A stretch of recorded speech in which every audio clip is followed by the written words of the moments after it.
Here's a question that keeps a lot of business owners up at night, including myself about 3 to 4 years ago, and ask yourself if you have thought about this before. And the question is, how do you keep your top closers motivated and keep them performing at the highest level possible without consistently throwing more money at them and diminishing your business's margins? First off, I'm Craig Inslee, and after leading an 8-figure sales team and working with pretty much all sales professionals from all walks of life, I've seen businesses make the same costly mistake over and over and over again. And the mistake that I keep seeing is that business owners think that the only way to motivate high performers is with bigger commission checks, bonuses, and expensive perks. And what happens is that they keep raising the bar until their margins completely disappear, and then guess what? The closers still end up leaving for better opportunities. Now, what I'm about to share with you in this video is the counterintuitive approach that actually has worked, and I have found this firsthand that it worked really well. And it might surprise you that the most effective motivation strategies cost almost nothing to implement. So let me paint a picture that you've probably lived through, because I know I have. You've hired an experienced closer. They start off strong. They crush their first few months, and you're finally thinking, finally, I have found the one.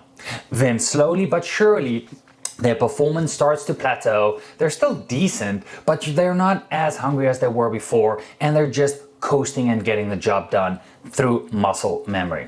Now, your first instinct might be, okay, well, let's just throw some more money at the problem. And what you'll do is you'll offer higher commission rates, performance bonuses, maybe even equity in your company. And for a brief moment, they perk up and their results basically lift up. But then they're right back to mediocre performance a couple weeks later or a month later. Sound familiar? This is the real problem that nobody really talks about, or at least I haven't seen people talk about it.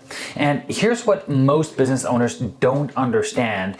That is, high performance closers aren't just motivated by money. There's a lot more that goes into that. Because if they were only motivated by money, they would stay motivated as long as you kept paying them more, right? Which is not the case. And the truth is, experienced closers are motivated by 3 things that have absolutely nothing to do with your bank account. Now, the first is that top closers and top performers want to be challenged, and they want to have room for growth, okay? They want to feel like they're improving and they're being stretched at the same time. The second part is that, well, the second part to their motivation is autonomy and mutual respect, okay? They want to be treated like working professionals, not micromanaged by children. And trust me, I have made this mistake over and over and over again. I'll get to that later in this video. And the third part that motivates high performers is purpose and recognition. And they want to basically feel like their work actually matters, makes a difference, and their work is appreciated. Now, when these elements are missing, no amount of money will keep them engaged long-term within your company, okay? Now, let's talk about, the expensive cycle that most business owners get trapped in. And, this is the cycle that I see repeatedly. And, it goes as follows. You hire a great closer. They perform well initially. Their performance then basically plateaus. You offer them more money. There's a brief improvement, and then you're right back to mediocre performance, and then ultimately they leave for a better opportunity. Meanwhile, you just trained somebody else's closer and destroyed your profit margins and your processes in the same time, right? Now, how do we resolve this? You might be sitting there and asking yourself, well, Craig, I get it, right? This has happened to me. How do I resolve this? And basically, how can I motivate closers without throwing more money at them? Well, I'm just going to share the exact framework I use to keep high performers motivated, and I call it the respect method, and it costs absolutely nothing to implement. So let's hop right into the iPad as well so you can follow along. So essentially what the respect method is, it's the following, right? The R specifically is for results-driven autonomy, right? So I'm just going to write here results and then autonomy. Okay, the AE to this, right, to this whole equation here is actually evolving challenges, right? So they want consistently being challenged. So evolving challenges.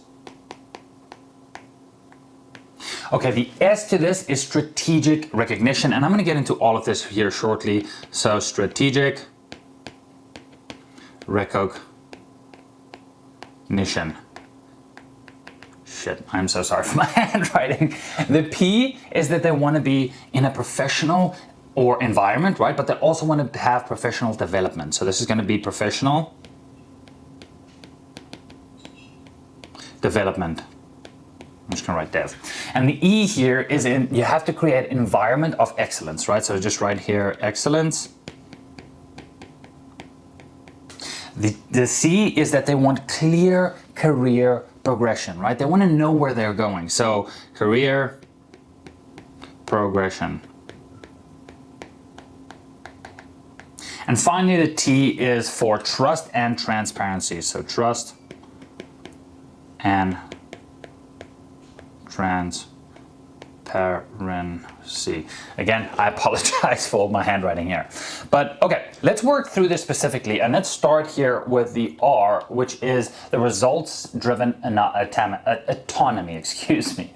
Now, what is this essentially? Well, here's what it comes down to. High performance hate being micromanaged, and I have dealt with this before, right? I can tell you firsthand that, there's no quicker way to lose a top performer if you're going to treat them like everybody else and basically micromanage them for months and months and months, right? Because here's the thing. Top performers, they want to be told what basically needs to be accomplished and how they need to accomplish it, right? You need to be able to show them the mountain, show them the goal, right? And tell them this is where we need to be, right? And then you measure them on the KPIs, right? Instead of micromanaging them. Yes, in the first couple of weeks, you need to basically train them, look at their every sales call, micromanage them a little bit, right? But after that, you need to set them free, okay? Now, what does this look like in practicality, right? Well, number one, you have to set clear KPIs and goals, and then literally just get out their way. Show them the mountain, show them the goals, show them the KPIs that they're gonna get measured on, and then get out of their way, okay? And here's the thing, if they're hitting their numbers, right, reduce the frequency of check-ins, right? This is something that I did completely wrong a couple of years ago where I basically kept the first 3 weeks of onboarding, right? I kept that going for months and months and months, even though my top performer that I just hired, right, who's now my top performer, he was hitting KPIs, right? So if they are hitting KPIs, get out of their way so they can do what they do best, which is close deals, instead of spending, hours a day or hours a week on meetings with you and your team, okay? Now, here's the other thing. Let them customize their daily schedule, right? And give them the freedom to do that, right? And the fourth and final part to this is give them the decision-making authority within obvious defined parameters, right? Now, here's the key insight, right? If a closer, and I do want to hit home on this, if a closer is exceeding their quota, right? Or if they're at KPI or above KPI, why are you making them attend daily huddles, right? You're treating your best performers like your worst performers simply because you heard some sales guru online say, oh, you need daily huddles, you need fucking daily huddles. That is not true, okay? If your closer is at KPI or above, right? Have check-ins. This can be every other day, even once a freaking week. It does not matter, right? If they are at KPI and above, right? Treat them like a partner instead of like an employee, and I promise you, you'll see the difference, okay? Now, let's move into the second part here, which is evolving challenges, right? So what does this essentially mean? Well, let me start off by saying that nothing kills motivation faster than doing the same thing every single day, day in and day out, okay? High performers, especially closers, they need intellectual stimulation, okay? Now, okay, that's all good and well, Craig, but how do we implement this, okay? Well, some of the ways is that we can rotate them through, if you have different product lines or different offers, right? Have them sell multiple different product lines or multiple different offers, right? Maybe if you have different sources of leads, right? Maybe you're getting leads from outbound, maybe you're getting leads from ads, right? Have a mixture of leads so that they can keep interested, right? If they have one leads from one source that sees the same ad, everything's going to become competitive. And in sales, yes, it is not competitive, excuse me, repetitive. In sales, if you go through sales and you're talking or sales calls every single day and you're conducting 6 to 10, sales calls a day, a lot of it is going to start sounding the same, right? Because you have your frameworks, which your closers should be working through, right? And that can become a little bit boring now and again. So you have to basically spice things up and give them, challenges along the way, right? Such as give them your most challenging prospect, right? Or give them your highest value deals as well so that they can close at a higher level as well, right? Now, again, You can also ask them stuff to like mentor newer closers, although, I would say that closers would not be, your top performers are not going to want to take time off the day to train new closers. However, this can work with certain personality types in closers as well, right? Now, again, the final thing here is just create friendly internal competitions, okay? If you have 4 closers for an example, have 2 of them team up, have a team competition 1 month, right? And the winner gets X, Y, and Z, right?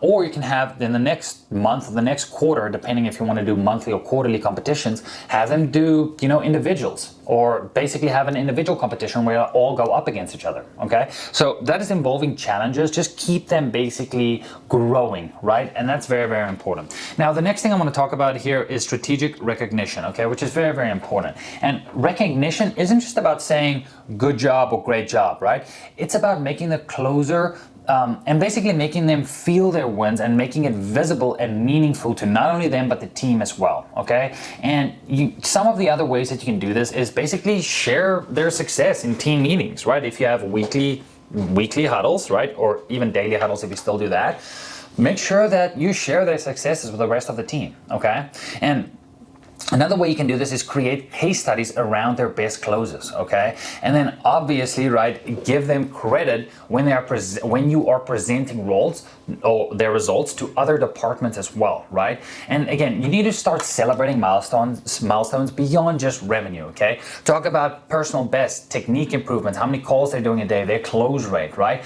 Don't always just focus on revenue. That's a little tip from me as well.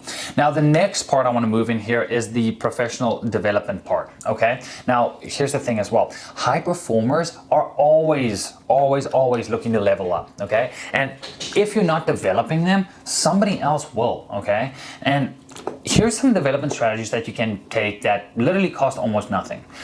First is give them access to sales training content or courses, right? And here's the thing, this might cost a little bit more of money, right? But you need to make it known to them that your job as a founder or a sales manager, right, is to go out there and provide them with the resources that they can do their job at the highest level. Whether that means they need new softwares, or they need to sign up, or they want this sales course or this objection handling course, right? Make the resources available to them so that they feel valued, heard, and supported. That is very, very important. They need to feel that they are supported by their founder or their sales manager so that they can go out there on the front lines and perform at the highest level, okay? Now, again, another thing that you can do is you can send them, if they're not your top performer, send them the call recordings of your best closers, right? So that they can study that, right? And then obviously you need to create opportunities for them to learn from other people and other aspects of the business as well, right? Very, very, very important, right? Now, the next part I want to talk about here is creating an environment of excellence, okay? High performers, they want to be surrounded by other high performers, okay? Mediocrity is contagious, but so is excellence, and it breeds like a pot of freaking soup, right? And it spreads, okay? And some of the ways that you can create, this high performance environment is simply to have clear performance standards and actually stick with them. I cannot tell you in the past how many times, and I'm completely guilty of this, right? Where in the past, I perhaps, didn't want to replace, I clear KPIs, I closers drop below those KPIs. And what did I do? Well, obviously I put them in a PIP, a performance improvement plan. I shadowed them and surely they got better and better and better. But sometimes you cannot save a dying horse, okay? And what I mean by that is sometimes, out of luck, they might get a couple of closers at the beginning or closes at the beginning, and then they plateau and die off, and no amount of training can revive them or get them back, right? Sure, most of the closers can get back to KPI after a good amount of training. However, there's still a portion of closers that, will not get back up to KPI, even doesn't matter how much you train them, right? So again, it is important that you have clear performance standards and actually stick to them, because what I'm guilty of in the past is that, the closers that did not get up to KPI, I just left them, right? And said, okay, you can continue, right? And I should not have done that, because that basically sent a signal to the entire team that mediocre performance is acceptable and their job is completely safe if they don't perform, right? That is not okay. In any sports team, if you do not perform, you're out. That's how I run my business as well, right? And this was about 4 years ago. And the reason I did not want to replace that bottom rep is not simply because I did not know where to find top reps, number one. Number two, and this is the main reason, I did not want to go through weeks and weeks and weeks of interviews, calling ex-bosses, doing all of the vetting or the entire vetting process to ensure that I'm hiring the right person, right? And I did not want to spend, weeks and weeks and weeks on end finding the right person, okay? Now, another core essence to creating an excellent or an environment of excellence is basically you need to address underperformance quickly and decisively and move on that, okay? And to the opposite end of the spectrum is you need to celebrate wins and learning movements pretty equally, right? So wins you need to put on a pedestal, losses you need to put on a pedestal, because why?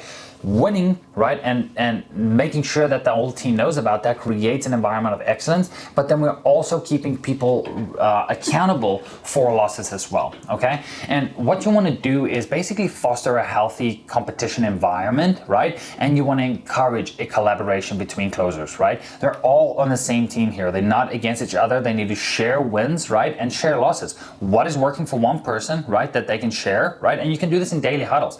If your closer's name is Ben, you did X, Y, and Z, please can you share, how you did this so that the rest of us can learn from that as well, okay? And then mostly, one of the most important parts here is that, you need to support them and ensure that they have the tools and the technology that they need to succeed, okay? Now, let's move on here. Let's talk about the career progression part, which is very, very important, okay? Because if closers cannot see a future with you, they will create a future elsewhere. It's super, super simple, right? You need to show them the path of success and what that looks like within your company, okay? So what does that mean, or how do you do that? Well, basically define what a senior closer, team lead, or even sales management roles look like and how they can get there if they want to walk that path within your company, okay? Another thing is that they need to create, or you need to go out and create clear criteria for advancements, right? And discuss their career goals regularly. Ask them what they want to achieve, right? Don't just assume that they want this role or the next role, right? Maybe they just want to stay a closer forever, but discuss this with them, right? And then you also need to provide them with opportunities to take on additional resources, or responsibilities, excuse me. Very, very, very important, okay? You need to create an environment where they have these opportunities to take on more responsibilities, okay?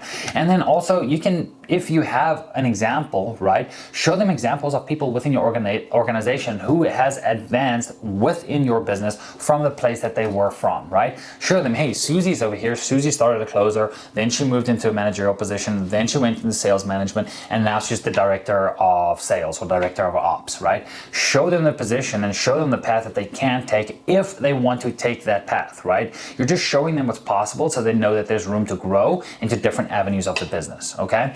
Now, the final part I want to talk about here is trust and transparency, okay? Because high performers, they want to understand the business that they're selling for. They want to understand the offer. They want to understand the ins and outs. They want to understand everything, which will basically arm them for when they go on the front lines to try and close your prospects, okay? Now, you can build trust through things such as regular updates on company performance and goals, or alternatively, have honest conversations and challenges and opportunities as well, right? This is important. And involve them in basically relevant strategic discussions, obviously not at the highest level, right? But involve them so that they can feel basically heard and understood and that they are a part of something bigger than just themselves, right? And again, you have to be completely transparent about compensation and commission structures. They need to know exactly how they're earning their money, how they can earn more money, and where they are going, right? And then finally, you just need to have them, follow through on commitments consistently, right? If you make a commitment to them, follow through with that, okay? Now, here are some of the common, pitfalls or flaws that I do see. And before we actually talk about implementation, let me address the 3 biggest mistakes that I see business owners make when they try to motivate sales teams. And the mistake number 1 that I see is treating all of your closers the same. Because here's the thing, your experienced high ticket performer or closer, right? They don't want to be treated the same as a new hire, for an example, okay? They've earned the right to be treated differently. And when you manage them the same way, you're sending a message that performance doesn't really matter, okay? That's very, very important, right? And some people will say, oh, it's biased and so on and so forth. I don't give a shit if it's biased or not, and neither should you, right? Because at the end of the day, your top performer, they have earned the right not only to get the best leads, right, but also to be treated differently, right? Because they have proven themselves within the organization. Mistake number 2 is confusing activity with results, okay? So stop caring about how many calls they make or how many hours they work, right? If they're hitting their numbers, their methods are working, okay? High performers often find more efficient ways to achieve results, so do not punish efficiency, okay? Measure them on their KPIs. And the third mistake that I finally see here is, making money is the only motivator that business owners sometimes think, okay? And again, this creates, a culture where everybody is just chasing the next dollar, okay? Well, again, compensation is important, don't get me wrong, but if it's your only tool for motivation, you'll consistently be in a bidding war for talent, okay? And here's the hidden cost of getting all of this wrong, okay? When you lose a top performer, you don't just lose their production. You lose the time and money invested in training them, the relationships that they built with prospects, the institutional knowledge that they've gained, the impact on the team morale and others when they see them leave, and honestly, the opportunity cost while you search for a replacement and train another replacement, okay? And if you multiply this across multiple closers, the costs can become astronomical, okay? Now, here's an implementation framework that you can start using today, and I'm just gonna speed through this, okay? Week 1, go through and assess and find quick wins, right? Identify your top performers, reduce your meeting frequency for high performers, right? If you have top guys in there, don't have them in daily huddles, right?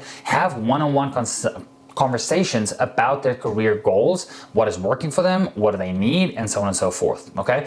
Week 2, you're gonna be working on environmental setup, okay? Review and upgrade their tools and technology, right? Ask them what they need to succeed in their business, okay? And then address any underperformance dragging down the team culture. Immediately get with them, okay? And create clear performance standards and document your KPIs, okay?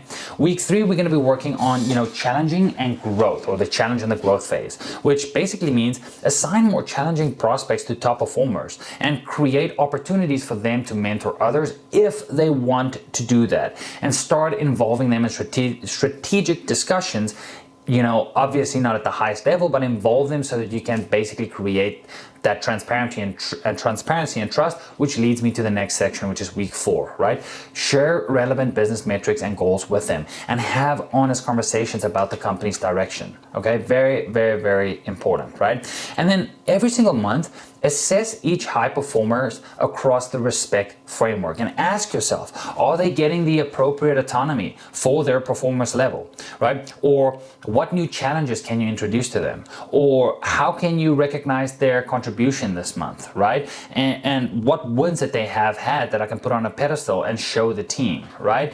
And finally, how can you build more trust and transparency with your team, right? This is very, very, very important. Now, you might be thinking, Craig, this sounds great, but what if I don't even have high performers to motivate in the first place? Well, that's exactly, the challenge that Sales Match and my business solves.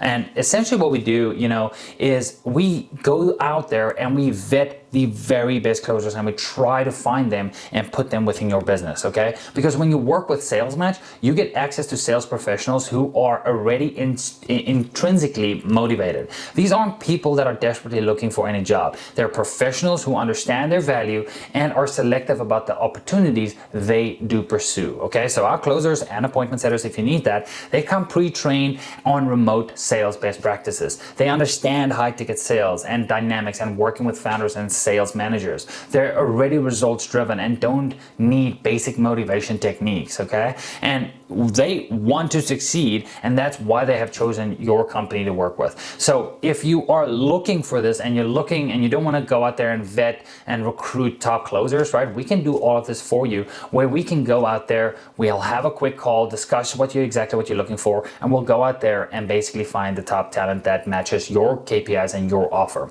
So if you're looking for that, there's links down below. But other than that, I really, really hope this respect framework worked for you and will work for you, and that you've learned something from this. But other than that, I'll see you in the next video. Bye-bye.